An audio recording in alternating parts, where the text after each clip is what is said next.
I heard the scrape before I saw them. That low, familiar rasp of rubber soles across tile, like a ghost of my husband coming home late from the shop. For one heartbeat, it felt like mercy, like the house recognized him. Then I saw the black garbage bags stacked in the living room like dark little islands, and my stomach tightened as if someone had grabbed it with a fist. If you've ever felt yourself becoming a stranger inside your own home, listen to me, because in the next few minutes you're going to hear how my daughter moved me into the garage like I was clutter, how I slept on cold concrete while she lived under my roof, and the one thing that saved me wasn't screaming, wasn't revenge, wasn't begging. It was a yellow envelope, and a lawyer's confession that explained why she cut me off for 15 years. Stay with me, because if you're watching this, and your life is being quietly erased, this story might be the warning that saves you. My daughter stood in the doorway with a blanket and a lamp, the light catching her hair the way it used to when she was a child. Beside her, her partner moved slowly, almost mechanical, folding the quilts I had made by hand into a bag. They didn't look at me. They had learned, over many months, to look past me. "There's room in the garage," my daughter said. Not cruel, not loud, worse than that, certain, like someone who had rehearsed the decision until it sounded reasonable. "It will be easier for all of us." Easier. The word landed like a clean knife. They handed me a bag and pointed toward the garage the way people point toward a closet in a house they're renting. The metal door rattled when I closed it. From inside, the living room light clicked off, soft, indifferent, as if the house had agreed to forget me. "Sleep on a thin mattress on concrete," they said. "Keep your things in those bags," they said. "Stay out of the way. You don't forget the smell of lemon cleaner. You don't forget the soft jangle of teacups inside a cabinet. You don't forget how dust rests on the banister in the exact place where you used to kiss your husband goodbye. Those small things were my life. Quiet labor, early morning sweeping, late nights checking the heating when my husband was ill, running to the doctor, signing forms, living on second-hand hope. That house wasn't just bricks and mortgage statements. It was a ledger of sacrifices, receipts folded into a yellow envelope, grocery lists tucked into drawers, fingerprints on the kitchen table where my husband used to rest his palm while telling me about our daughter. And suddenly I was sleeping in the garage like the house had never belonged to me at all. If this is hitting you somewhere tender, if you feel the tilt of a familiar story, subscribe and tell me where you're watching from. It helps to know we're not the only ones who have had to gather ourselves from the floor. My name is Maria Helena. I raised a daughter with hands that learned to mend clothes and make stew for people who couldn't afford it. I worked until my shoulders ached so she wouldn't have to. I gave up my car to pay for her first years of college. I traded sleep for hospital chairs when my husband lay under the white light of machines, and I talked to him about anything at all, just to keep him there.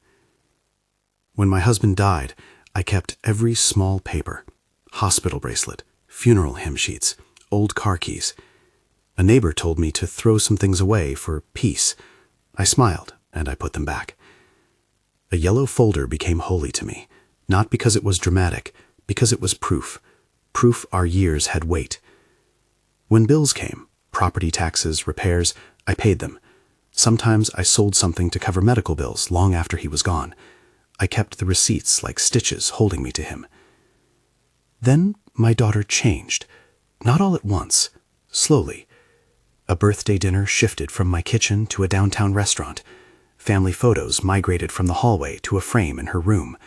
Plans started happening without my name spoken out loud. "We have plans that day," she would say. "We," a word rearranged to fit a life where I had become unspoken. Humiliation is a slow accruer. It adds up in small increments until your dignity becomes a candle you guard from drafts. A cushion moved, a recipe book pushed to the back, my photographs rearranged without asking. The small slights mapped a new geography where my daughter and her partner had their chairs, their routines, and I sat at the edge of table talk like furniture, pretending not to notice. At first, her partner was courteous. Then he began to speak with ownership. He corrected me about repairs, left notes about cleanliness, labeled cardboard boxes Maria's in sharp pen, like my life could be sorted by a marker and a deadline. I tried to stand up to it, quietly, politely, but my daughter looked at me as if my resistance was unnecessary, as though my presence had become inconvenient. There were moments at dinner when I saw the girl she used to be, hair like a bird's nest, jam on her chin, giggling when I kissed her forehead. Those moments were brief. Then her partner would joke about clutter, and the moment would slip away like water through fingers. The house became a negotiation. The compromises were always mine. I would pack my things back into drawers when they complained. I would sleep on the sofa to accommodate guests. You can make a life out of giving, and it can become invisible to the people who receive it. Then came the night of the garbage bags. There was no screaming, no slamming doors, just quiet efficiency, the way careful violences happen. My daughter packed the kitchenware I use daily into a bag with neat hands. "We need space to breathe, Mama," she said. "This will be better." Better. Another clean knife. In the garage, the air tasted of cold metal and old oil. They placed a thin mattress in the corner and pushed a lamp beside it. The streetlight painted stripes across the concrete floor, like a prison. The nights were long. I wrapped myself in my husband's old shawl and listened for the house to be a house again. But in the dark, it felt like I was the intruder. The neighbors noticed. They always do. Constance left soup on my stoop without asking questions. Marika from the bakery brought marmalade and bread. Joe, a retired teacher, adjusted my mattress so my shoulders wouldn't chill. Sister Rosa from church sat with me and hummed a lullaby my mother used to sing, one I had once sung to my daughter. Their kindness didn't fix what happened, but it reminded me I still existed. And then, the envelope. It happened on a morning when the garage smelled like rain and old motor oil. I reached into one of the black bags because a small bowl had been thrown in by mistake, and I wanted to rescue it. My fingers brushed something stiff and flat under a faded tablecloth. At first, I thought it was a photograph. Then I saw one word on a crease. Deed. My breath stopped.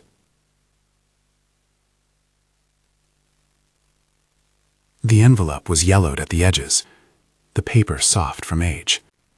Inside, documents that looked ordinary, until ordinary became proof. The deed. Property tax receipts. Canceled checks with my husband's name and mine. A letter from the bank from years ago.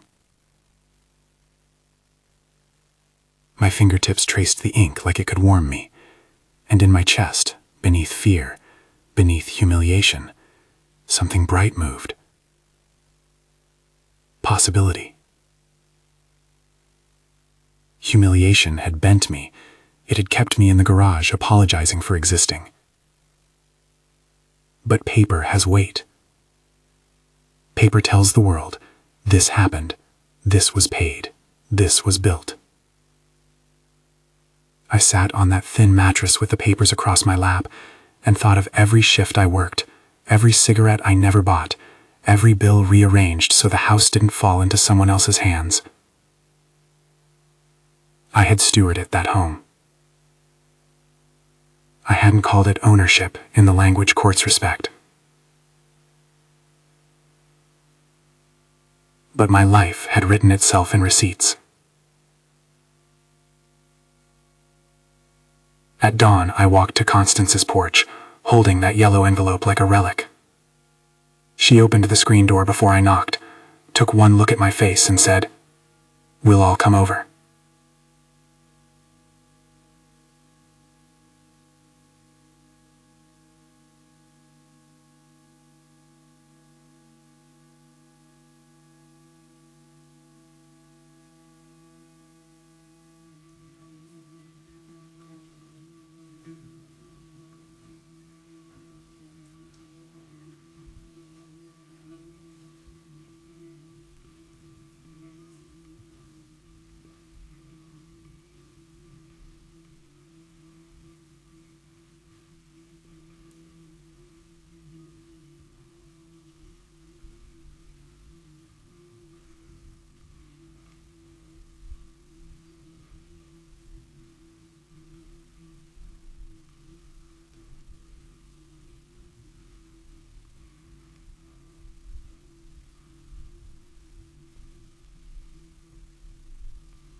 A calm attorney who had helped someone in the neighborhood with a will.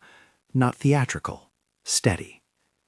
When I walked into his office, I expected to feel small, like I'd be examined, judged, and told I was missing something crucial.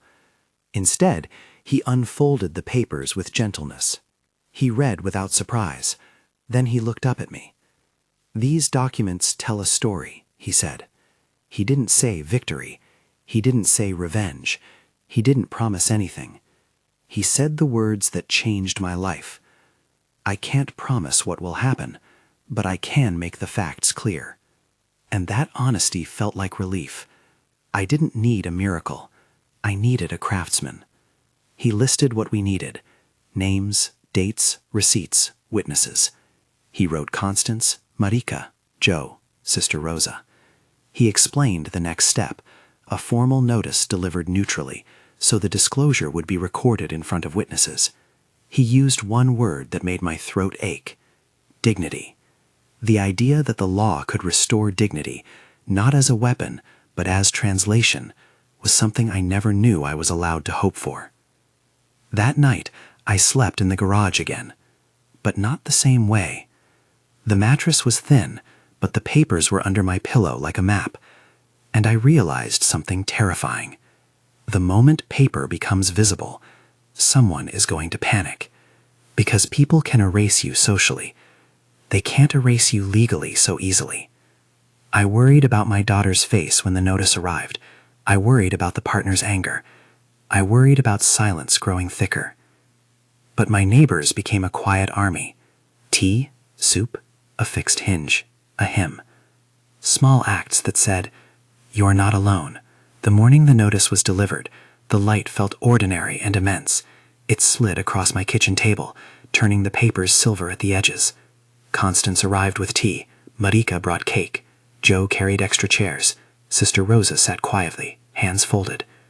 Dr. Rodrigo arrived calm as ever, greeting everyone by name, as if naming us out loud was part of accountability. The neutral officer arrived in a plain uniform. No drama, just procedure. We sat in the living room where my furniture had been bagged like trash. Dr. Rodrigo said, "I will read the notice aloud. It will be brief. The officer will record who is present. Then we let the facts stand." The officer read in a neutral voice, like a weather report. Deed, tax statements, receipts, evidence of stewardship, good faith disclosure. No threats, no screaming, no accusations.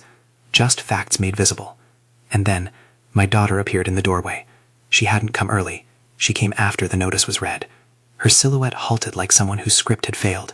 Her partner stood behind her, arms folded, jaw tight, like anger was the only geometry he trusted. The notice did one simple thing. It forced them to face what they had trained themselves to ignore. My daughter walked down the steps slowly. Up close, I saw she hadn't aged only by years. Something inside her had been worn thin by decisions. She looked at Dr. Rodrigo, then at the officer, then at the neighbors, people she had once waved at as a child. And for a split second, I saw the girl with jam on her lip. Then she whispered, "Mama, I didn't think we had to." She couldn't finish. Her partner stepped forward, voice rising like volume could become logic. "This is ridiculous, all this paperwork and fuss. We were trying to keep things simple." Simple. That word again. Dr. Rodrigo raised his hand slightly, not to fight, but to order the facts. "These documents were presented," he said. "The purpose is visibility and record. Paper doesn't force decisions. It only makes certain things harder to ignore." Harder to ignore. That's when my daughter sat down like the weight of everything finally landed. She didn't cry dramatically. She looked at the table like it might swallow her, and she said the sentence that broke something open. I didn't know how to say it. Then the truth came.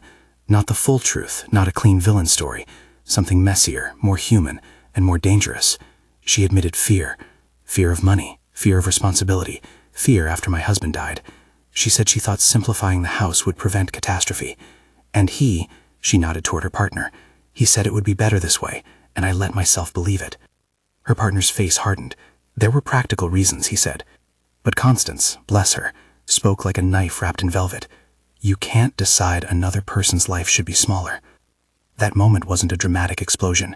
It was a quiet revelation. A dozen small choices had added up into me sleeping in the garage. My daughter's confession held truth and excuse together, love and fear at the same table. Dr. Rodrigo didn't moralize. He did what good lawyers do. He named the pattern. Patterns matter, he said. When someone is slowly excluded from daily decisions, and language shifts from we to we need without consultation, it creates conditions for a person to be edged out. He offered steps, practical, calm, a list of belongings and where they belong, household responsibilities written plainly, a cooling-off period, transparency, not because paper fixes hearts, because paper prevents silent erasure. In the days after the notice, the house didn't magically become worn again. There was no instant reconciliation like a movie. There were small shifts. Her partner began staying out longer, afternoons then evenings. He took extra errands, weekend jobs, avoidance disguised as productivity. My daughter moved differently too, slower, uncertain. She returned things one at a time, a cushion, a jar, my recipe book. Each return was a small negotiation, like she was testing whether the air between us would cut her. Sometimes she cried, sometimes she pretended nothing happened.